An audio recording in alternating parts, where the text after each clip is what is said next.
Hmm.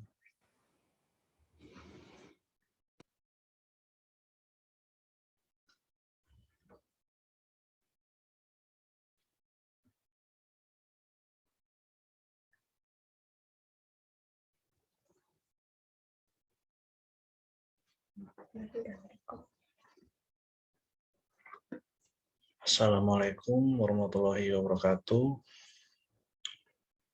Perkenankan saya mempresentasikan tugas ujian akhir semester mata kuliah pengantar ilmu hukum dengan dosen pengampu Bapak Roni Sulistianto Luhukai. Di sini ditugaskan apa itu mazhab hukum alam. Sebelum kita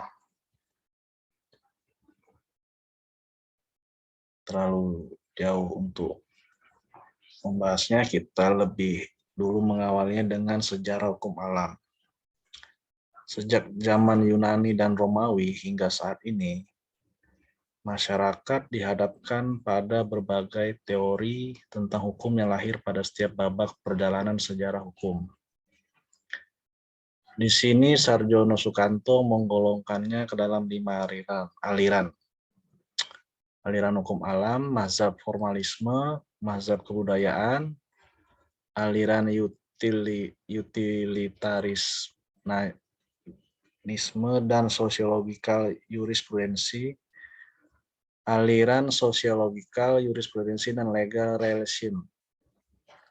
Selain itu, Lili Rasjidi menggolongkannya atas 6 aliran. Aliran hukum alam atau kodrat, aliran hukum positif, aliran hukum utilitarianisme, mazhab sejarah, sosiologikal, jurisprudensi, pragmatik, legal, relation. Nah, di sini apakah aliran hukum alam sungguh-sungguh sudah lenyap dalam arti tidak ada penganutnya lagi? Ataupun apakah saat ini hukum alam sudah tidak pernah berlaku? Ternyata juga tidak demikian, karena dalam dasawarsa yang lalu masih terdengar suara bahwa hukum alam bangkit kembali. Bagaimana yang diakui oleh para pemikir kontemporer seperti Roski Pon, Eichmann, Holmes, dan Wolfgang Cushion. Sebenarnya tidaklah mudah memberi arti tentang apa yang dimaksud dengan hukum alam. Hukum alam adalah lawan dari positifme hukum, hanya saja kenyataannya banyak dogmatisme hukum dikaitkan dengan filsafat hukum alam ini. Dalam filsafat hukum alam terdapat keyakinan bahwa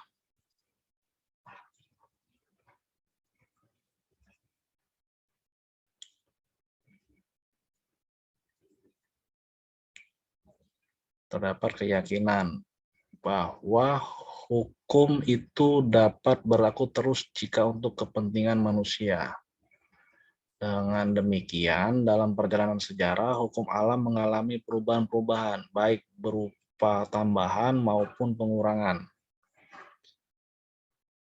Nah, pada saat zaman klasik, yang meletakkan dasar hukum alam adalah para ahli pikir Yunani. Heraklitus sebagai orang pertama dalam deretan nama tokoh-tokoh pelopor hukum alam tersebut. Lanjut pada masa Aristoteles telah membedakan 2 macam hukum yang berlaku, yaitu hukum alam adalah hukum yang selalu berlaku dan tidak pernah berubah karena berhubungan dengan aturan alam. Kedua, hukum positif adalah undang-undang yang dibuat sebagai dasar pelaksanaan pemerintah. Di Indonesia ada. Dan itu apa yang kita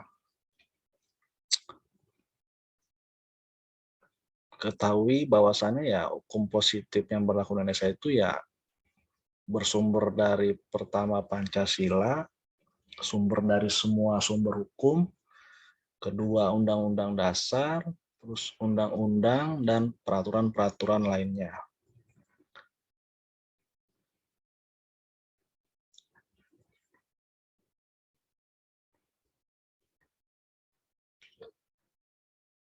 Zaman rasionalisme, zaman di mana hukum alam dikembalikan kepada hasil pemikiran manusia semata-mata.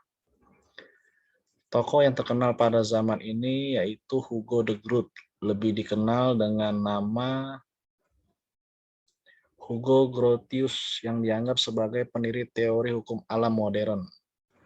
Menurut Grotius, sifat manusia yang khas adalah keinginannya untuk hidup bermasyarakat, agar hidup tenang bersama kawan-kawan, dan ini memang sesuai dengan watak intelektualnya.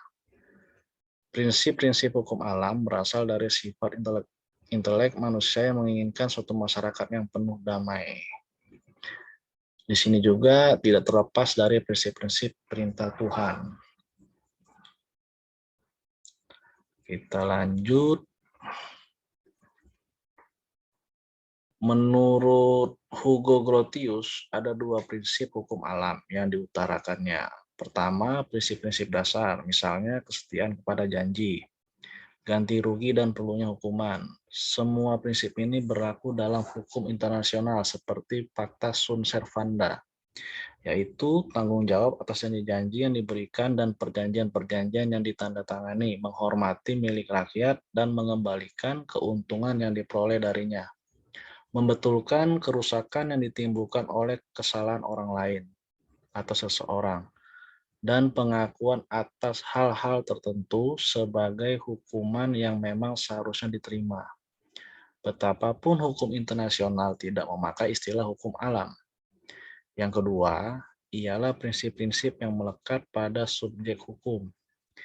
Misalnya hak kebebasan, hak berkuasa atas orang lain, hak untuk berkuasa sebagai majikan, dan hak untuk berkuasa atas milik. Nah, inilah yang pada saat pemerintah Belanda saat itu mengarungi lautan, memperluas daerah jajahannya, termasuk pada saat zaman VOC. Sejak itu pula bangsa Belanda diakui sebagai bangsa yang pertama menetapkan kebebasan di lautan sebagai prinsip hukum alam, sebagaimana termuat dalam buku Grotius yang terkenal Mare Liberum tahun 1609.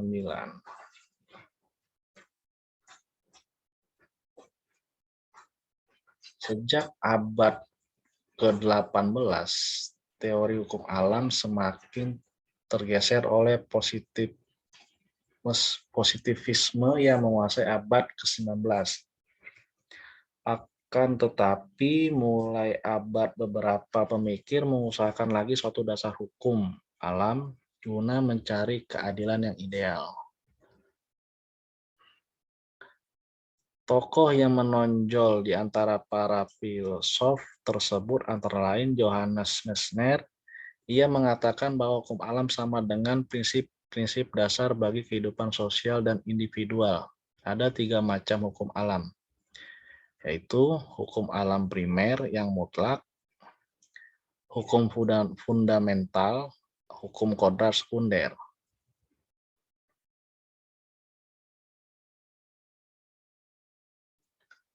Dalam sejarah perkembangannya, hukum alam telah mengalami masa jabatan selama lebih dari 2000 tahun, kemudian tergeser oleh positivisme hukum. Akan tetapi, pada abad 20 ia tampil kembali kendati pun dalam keadaan yang dianut dan yang tidak dianut. Oleh karena itu, pertanyaan mengusik, mampukah hukum alam itu bertahan untuk masa yang akan datang? Pertanyaan ini akan dijawab melalui pendekatan falsifikasi dan revolusi sains terhadap mazhab-mazhab dalam teori ilmu hukum.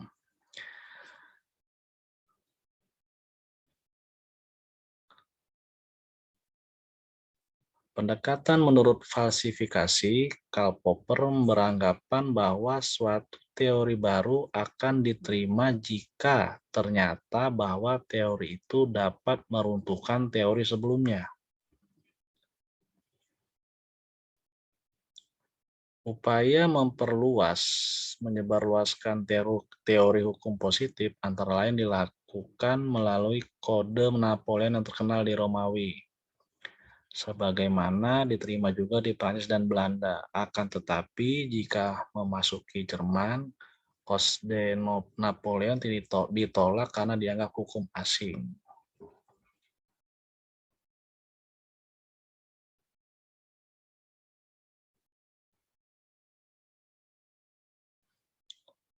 Nah, dengan demikian muncul mazhab baru sebagai paradigma baru yang dinamakan sociological jurisprudensi. Inti pemikiran mazhab ini ialah bahwa hukum yang baik adalah hukum yang sesuai dengan living laws yang sebagai inner order masyarakat yang mencerminkan nilai-nilai yang hidup di dalamnya.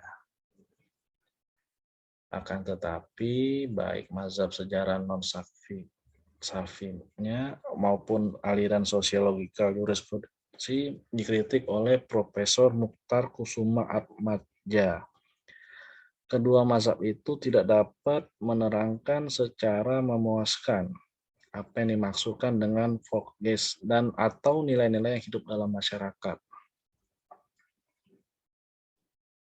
Kritik inilah yang merontokkan paradigma lama, mazhab sosiologikal jurisprudensi, dan muncul teori baru yang oleh Profesor Mukhtar Kusuma Atmadja dinamakan teori hukum pembangunan nasional atau mazhab dalam ilmu hukum, terjadi setelah memfalsifikasikan teori sebelumnya. Meskipun demikian, dari perdebatan antara mazhab hukum yang satu terhadap yang lain, sebagaimana dipertontonkan di muka, ternyata bahwa tidak semua unsur dari masing-masing mazhab dirontokkan, digeser, atau digugurkan oleh mazhab hukum berikutnya. Terhadap mazhab hukum alam, unsur yang digugurkan adalah unsur kepastian hukum, karena hukum alam tidak menjamin kepastian hukum tersebut. Adapun unsur etika yang merupakan jati diri hukum alam justru dipertahankan sebagai tolak ukur bagi suatu hukum yang adil, sehingga mampu menerobos rintangan mazhab hukum yang hadir setelah mazhab hukum alam. Dengan kata lain, teori falsifikasi hanya merontokkan kelemahan hukum alam, sementara potensi yang hukum alam yang berupa nilai etika yang terkandung di dalamnya tetap hidup terus pada setiap mazhab hukum. Nah, di sini juga dijelaskan pendekatan menurut teori revolusi sains. Teori revolusi sains dikemukakan oleh Thomas S. Kuhn dalam bukunya yang berjudul Struktur Revolution yang terbit pada tahun 1962, yang terbit kembali tahun 1970. Dengan sedikit perubahan isi.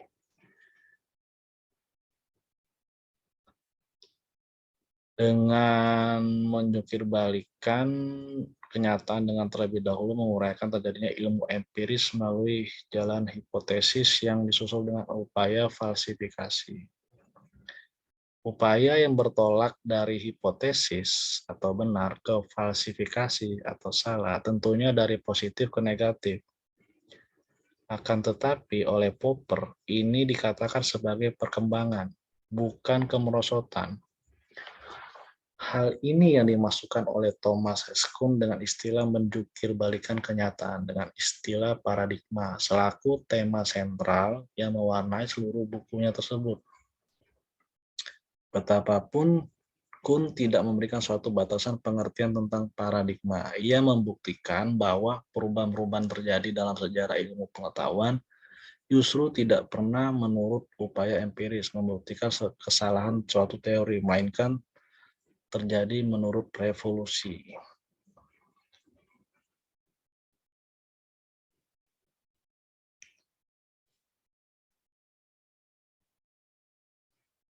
Nah, di sini ada diagram yang tentang alur bahwasannya paradigma, normal science, dan seterusnya. Paradigma, normal science, anomali, krisis, Nah, sekarang bagaimana penerapan teori revolusi sains terhadap teori-teori ilmu hukum?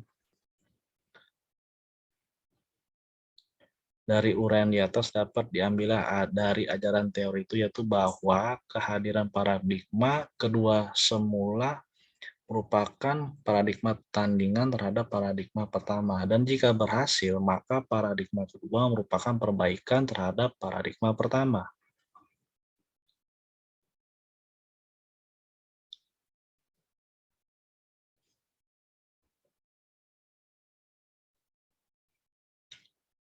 Hukum alam tidak hanyut oleh falsifikasi dan tidak rontok oleh revolusi sains. Tidak dapat disangkal bahwa hukum alam sebagai hukum abadi tetap berlaku bagi siapa saja hingga saat ini dan tentu saja berlaku untuk waktu yang akan datang. Dalam kesimpulan hasil analisis ini, The Entrepreneurs mengemukakan antara lain bahwa ajaran hukum alam yang lama, jika dilihat dari pandangan modern yang kritis ini, ajaran tersebut dapat tahan uji karena dalam hukum alam terkandung sifat hukum dan sifat etika. Dengan keduanya sifat itu, fungsi pokok hukum alam dalam turut menyelesaikan persoalan hukum adalah sebagai penengah antara bidang hukum murnian, bidang moral. Dalam hal ini, fungsi hukum alam memberikan status bagi titik perpotongan antara hukum dan moral. Tentang apakah titik perpotongan itu ada, itulah ujian terakhir bagi berlaku atau tidaknya semua pemikiran hukum alam. Sementara Ridwan Halim dalam bukunya menulis bahwa hukum karma itu sendiri merupakan bagian dari hukum alam yang berlaku tanpa batas waktu dan tanpa batas orang tertentu, serta tanpa batas ruang tertentu. Dengan demikian, dikatakan hukum karma itu dalam kenyataannya merupakan bagian dari hukum alam yang senantiasa berlaku atas setiap diri manusia secara mutlak tanpa terkecuali, selaras dan nilai dan harga segala perbuatan atau karma yang pernah dilakukan oleh siapa saja.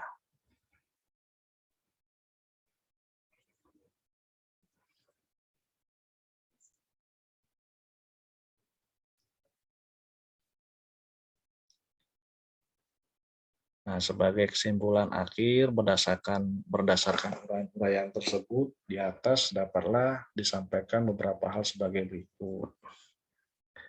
Hukum alam, khususnya nilai etika yang menjadi jati dirinya, mampu menerobos setiap rintangan mazhab hukum dan tidak pernah gugur oleh rintangan-rintangan tersebut. Teori falsifikasi dan revolusi sains yang meskipun berbeda dalam metode untuk mencapai kebenaran, namun terhadap eksistensi hukum alam, kedua teori tersebut menghasilkan kebenaran yang sama, yaitu hukum alam yang telah diklasifikasikan nilai-nilai kelemahannya.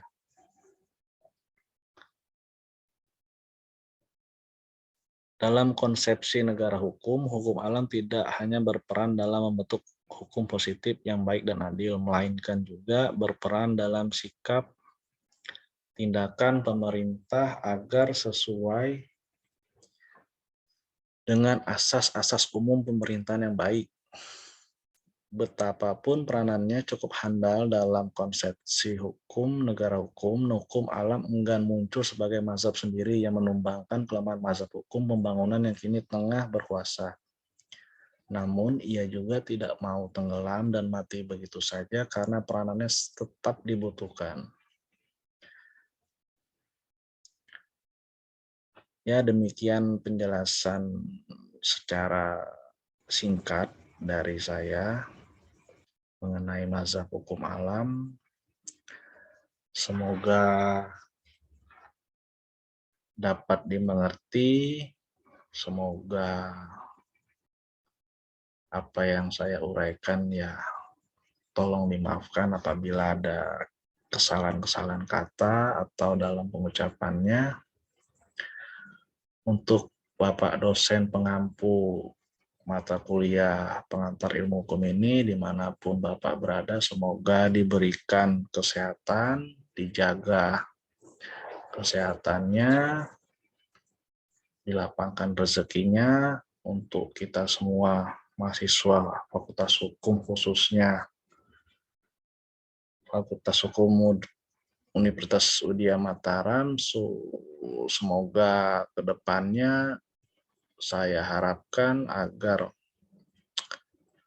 memperoleh lebih efektif dalam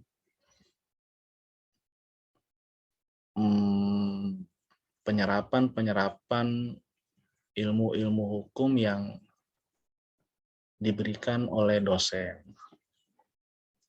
agar kami menjadi sarjana yang berkualitas. Itu saja, terima kasih banyak. Assalamualaikum warahmatullahi wabarakatuh.